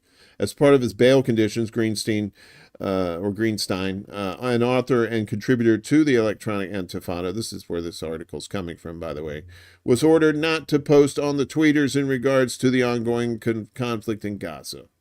In mid-August, British journalist Richard Medhurst, you may remember, was arrested on arrival at London's Heathrow Airport, detained under the Terrorism Act of 2000, and had his phone and recording devices that he used for his journalism seized. Richard Medhurst's arrest and detention for almost 24 hours using terrorism legislation is deeply concerning and will likely have a chilling effect on journalists in the UK and worldwide, in fear of arrest by UK authorities simply for carrying out their work. Michelle Stanistreet, General Secretary of the UK's National Union of Journalists, and Anthony Bellinger, General Secretary of the International Federation of Journalists, said at the time in a joint statement. Both the NUJ and IFJ are shocked at the increased use of terrorism legislation by the British police in this manner. Journalism is not a crime. Powers contained in anti-terror legislation must be deployed proportionately, not wielded against journalists in ways that inevitably stifle press freedom. Well, there's an easy answer for that. Journalists just have to stop telling the truth and, just tote the company line. That's what they want, right? Nonetheless, later in August, British counterterrorism police raided the home of Sarah Wilkinson, a Palestine Solidarity activist with a large following, also reportedly in relation to content she posted online. And like I said, this is from the Electronic Intifada. If you want to read the whole story, again, I'll have links for this story and more after the show. So a Canadian journalist, going back up north there, resigns from CBC for bias, complicity in genocide. Good for you. That's a good Canadian right there.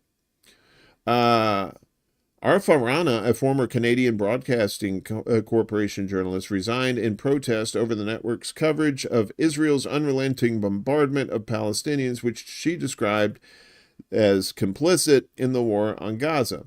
Rana expressed in Mondoweiss she was appalled with the CBC's biased coverage on Gaza that overlooked historical context and was used to defend Israel's massacre of Palestinians. The CBC language guide on the Middle East is a catastrophic oxymoron, Rana wrote, criticizing their method of neutralizing regional reporting and failing to acknowledge Israel's crimes against humanity and violations of international law. Despite addressing her concerns internally, Rana claims she has been ignored and sidelined in the newsroom, describing the struggle of working in such an atmosphere and stating that by the time I resigned, I had become a shell of myself. She hopes that her experience will inspire other journalists to investigate how mainstream media shapes public opinion and narrative, and not just in Canada. According to Rana, now is the time for journalists to use their power to change the opinions of the masses through the stories they write. After all, truth-telling is not only a moral human obligation, but for journalists, it's also a revolutionary act. And in today's world, a very uphill struggle indeed.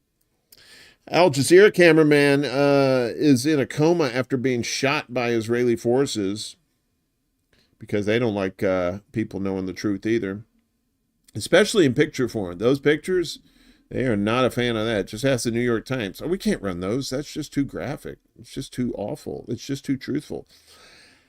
Al Jazeera cameraman Fadi al-Wahidi, who was hit by an Israeli sniper in the Gaza Strip this month, is in a coma and has not yet been allowed by Israel to leave the enclave for urgent medical treatment.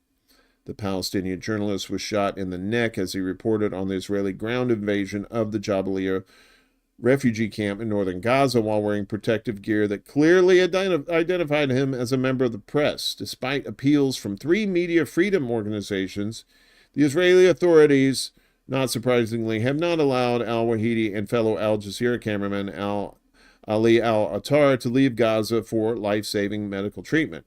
Al Jazeera Arabic on Thursday reported that al-Wahidi's condition had deteriorated since he was taken to hospital on October 9th. Doctors at the Public Aid Hospital in Gaza City said they were unable to treat him and prevent complete paralysis, adding that he suffers from damage to his arteries, veins, and shattered bones. The hospital had repeatedly pleaded for al-Wahidi to be transferred abroad as resources on site were insufficient to treat his injuries. This probably isn't going to surprise you one bit. Former Israeli spies hold prominent U.S. media positions. I bet you didn't know that. Look at this guy. He's like, Pornhub. No, he's not saying that. He might be. An online news outlet has alleged that numerous U.S. media figures are also former Israeli spies. Anadolu agency reports. That is a Turkish media outlet, I believe. White House Correspondents Association Award winner Barack Ravid, CNN producer Shachar Peled, and New York Times producer Anat Schwartz are all alumni of Israel's Unit 8200, a covert ops, spying, and cyber warfare unit, and now have prominent media positions, reported Mint Press on Thursday. Mint Press, another good, you want in-depth investigative reporting there, Mint Press has got some good stuff there. Check them out. Unit 8200 has also been widely identified as the group behind last month's pager attack in Lebanon that injured thousands of civilians. Mint Press writer Alan McLeod said he was not accusing them of being current spies, but did question their suitability for journalism. While I'm not saying these individuals are spies, are people with these pasts truly appropriate candidates to write Americans' news about Israel and Palestine? What if it were ex-Hamas, Hezbollah intelligence operatives now running things at CNN or elsewhere, he asked on the tweeters. It's a good question. Former Unit 8200 agents also created the notorious Pegasus software used to surveil journalists, activists, and heads of state around the world, said the Mint Press piece. Unit 8200 is also reportedly behind Lavender, the AI software that automatically generates kill lists of tens of thousands of Gazans and aid in the deadly bombing campaign in the enclave. See, kids, a long time ago, when CNN came along, they had to fill 24 hours worth of news, and they found that there wasn't 24 hours worth of news that they could put on there, so they started bringing on people for opinions type stuff, right? Experts. So around the first Gulf War, you started seeing these generals come on, right? These ex-generals, and they were the ones that, kind of like color analysts in football. They're like, they're using this A1H1 howitzer thing with multi bomb tips and stuff. And now you've got these Israeli spies all up in your media, your mainstream media. That's why I say if you're a normie watching this, and your go-tos are like MSNBC or Fox or CNN, there's some spies in the mix, yo. And it turns out the FBI has liar pants on fire. New report suggests FBI reversed 2022 violent crime statistics. Well, they lied about that. A recent investigative report has claimed that the FBI quietly revised its 2022 violent crime statistics in a move that could have political repercussions on the cusp of the upcoming U.S. elections. That's only in a few weeks. According to the report published Wednesday by Real Clear Investigations, the FBI allegedly updated its data to show a 4.5% increase in violent crime for 2022, contradicting its initial report of a 2.1% decrease. A little bit of a difference there. The report said that the FBI made these revisions without public announcement or explanation, claiming that the changes were discovered via a reference on the organization's website. Thousands of additional murders, rapes, robberies, and aggravated assaults were allegedly included in the revised data that initially reported, it added. The report suggests that the change could impact Democratic political narratives around crime rates, When the figures were first released last year, it quickly became and remains a Democratic Party talking point to counter Donald Trump's claims of soaring crime, the report noted. It cited concerns from researchers about the lack of explanation for these alleged revisions. Real Clear Investigations said the FBI did not respond to requests for comment on the claims. No shit. Republican candidate and former President Trump's campaign shared the report, saying President Trump is right again. Yes, broken clock, we know the thing, right? Finally, you may have seen, if you're a regular on the tweeters, you may have saw this little notification within the last couple of days. Tweeters changing settings to allow blocked users to see posts but not interact with them. In an upcoming rules change, users on the tweeters will be able to see posts from users who blocked them but will not be able to interact with the posts, as in liking, replying, and reposts, the social media platform announced. But you still get screenshots. That's always a thing. Soon we'll be launching a change to how the function works. First, we'll be launching a change to how the block function works. If your posts are set to public, accounts you have blocked will be able to view them, but they will not be able to engage, like reply, repost. An official at the tweeters said yesterday. The statement noted that currently the block system can be used for Twitter users to share and hide harmful or private information about those they have blocked before. With the update, users will be able to see if such behavior occurs, thus allowing for greater transparency, it added. Users worried about who might see their posts were advised to hide their accounts entirely. But some users complained that Twitter's change could violate the terms and conditions of the App Store and Google Play. Among the terms and conditions of these platforms is a requirement that social media apps offer users the ability to filter out harassment or bullying. However, the platforms have not yet commented on the issue. Tweeters tried a similar policy back in 2013 when it was Twitter, still is, in which blocked users were given the opportunity to see and interact with others' posts, but backtracked within hours due to backlash because people said, fuck you, this is dumb shit. Mint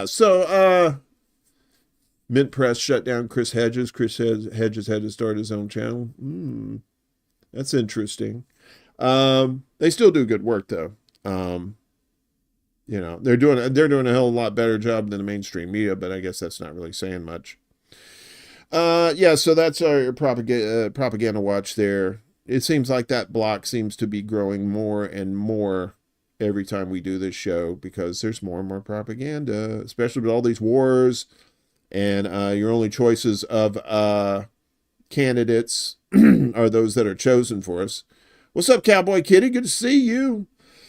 I wish I could get this frog out of my throat. Ribbit. Finally, today, on a much, much, much lighter note, 'tis the season in New York City for nerds to get together and see chicks in hot Marvel costumes. No, that's not the only reason they do it. But this is a particularly fond story of mine because I used to go to this for a good 13 years. It is the New York Comic Con, and it kicked off at the Javits Center in Manhattan yesterday. Excuse me. I just get choked up over Comic-Con. So it kicked off at the Javits Center. That's over on the west side of Manhattan yesterday. Runs for 4 days. It's the largest comic and pop culture event on the East Coast. They have a similar one. Well, it's the same people, Read Pop, that do the San Diego Comic-Con. The events feature several panels from hit television shows, movies, and comics, along with celebrity appearances and plenty of fans in costume. And let's get this nice lady to tell us all about it. Comic book collectors, movie and video game enthusiasts flocked to the Javits Center for the start of Comic-Con this morning. Eyewitness News entertainment reporter Joel Gargiulo takes us inside this much anticipated extravaganza. Well, it is without a doubt one of the biggest events of the cultural calendar here in New York City. It's the only place where villains and superheroes come together in unity. Of course, I am talking about New York Comic-Con, and it has kicked off today. It's showtime! In a city where anything can happen, for the next 4 days, there's a good chance it will, as Comic-Con has ascended on New York. The 4-day pop culture convention finds fans from all over the globe flocking to the city. It's every comic book lover's dream to be here. Get to express yourself in however many ways you choose to be.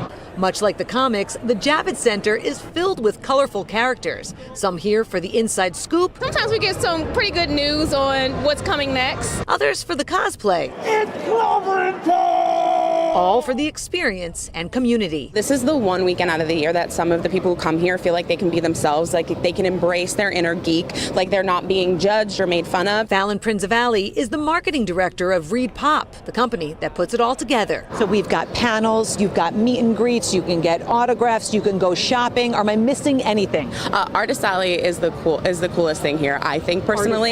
Yeah, it's the heartbeat of our show. It's where a ton of comic creators there. You can buy prints, get unique art, have your comic book signed. It's really the heartbeat of what Comic-Con has always been, and so that's something I recommend everybody check out. Over 4 days, 200,000 fans are expected here, and there's a lot to take in. Interactive exhibits, fan experiences, meet and greets, panels, and appearances from the casts of Goosebumps, Lord of the Rings, and The Penguin. Among this year's A-list guest list, John Boyega, Josh Brolin, Elizabeth Olsen, and Orlando Bloom. The event isn't just fun and cosplay. That's the bottom line! It's big business, with New York City tourism estimating it will generate over $80 million in economic impact. So whether you want to snap a selfie with Spider-Man, chat with Chewbacca, or have a dance-off with Deadpool, the world's largest pop culture playground is waiting. If you want to experience all the magic for yourself, there are still tickets available for today. However, the rest of the weekend, it's sold out. But the large panels, those will all be streaming, and that is for free. Comic book collectors. That's enough of that. Yeah, and it ain't cheap either. It used to be somewhat affordable back in the days when there was like three days and there was a lot more elbow room in there. But now it is just like so packed. They have like over the 4-day weekend, they usually have on average about 200,000 people for 4 days. It is just insane, but it is a good time, or at least it used to be. I have friends that are there now, as a matter of fact. So I'm pretty sure they're not watching this. No, I'm not going. I'm in Chicago now. So I kind of want to go to one of these cons around here just to see how the other half lives. But it is fun, you know, especially if you do cosplay and stuff. You're into that sort of thing. I particularly enjoyed the panels. You know, you get to see all kinds of different people there, like different celebrities and stuff that from your favorite shows. Sometimes you get little sneak peeks. You get little like you get to see television shows and some movies. We got to see the Ghostbusters movie with the kids in it before it came out. It was pretty cool. It was fun, you know, but you got to have the energy for it. Bring snacks. Bring food, because that food in there is not cheap. So, yeah, that's going to do it for now. Willie had his show last night, so he's not going to be on tonight. But Around the World with Dee and Friends, she should be on 9 o'clock Eastern on YouTube.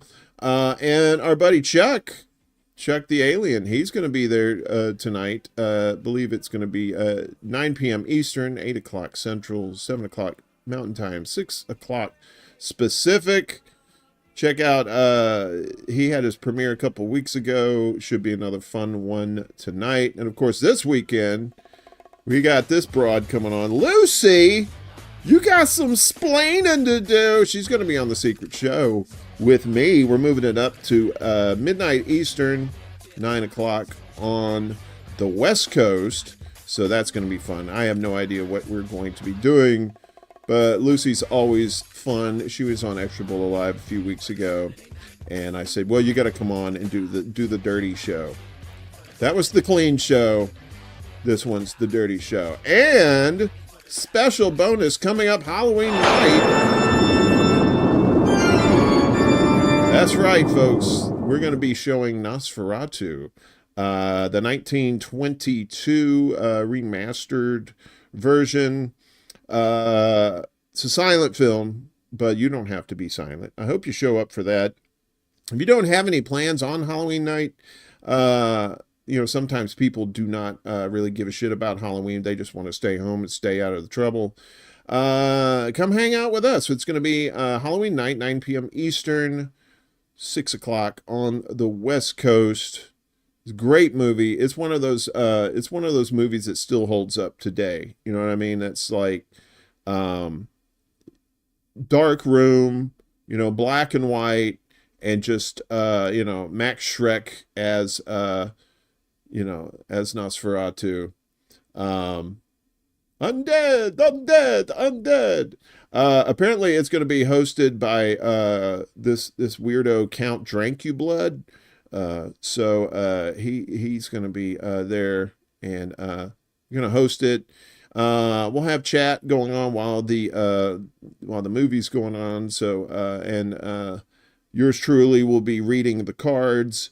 So it is a silent movie, but sometimes you can't read those cards when you're, especially if you're trying to read it on a phone or something. So I'll be doing the voices and stuff for some of the characters and the narrator as well. So, it's all part of this shit. Fuck you, everybody. Good night.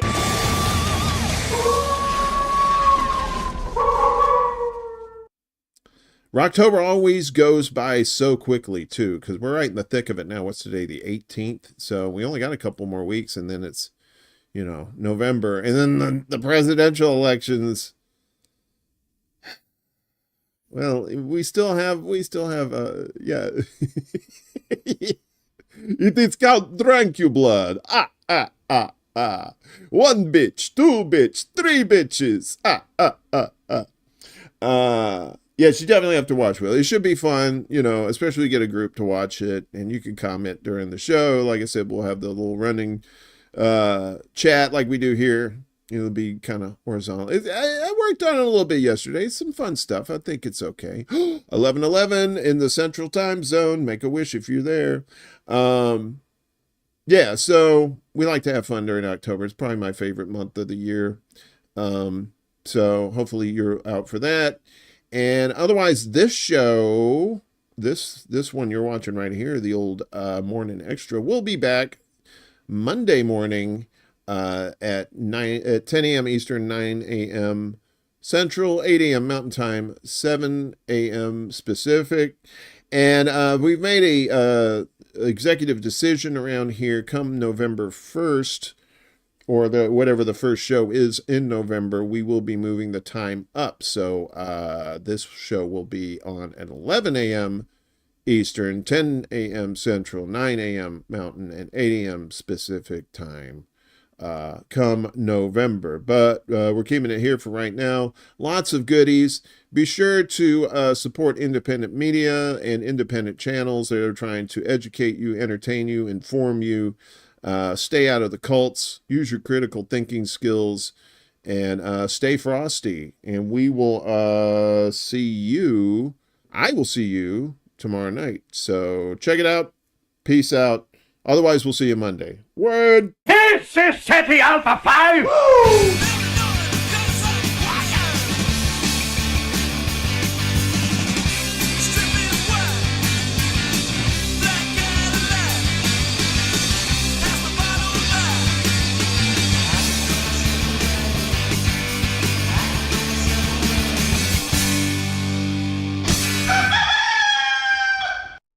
Damn good song, wasn't it, dog? You like that song? All right.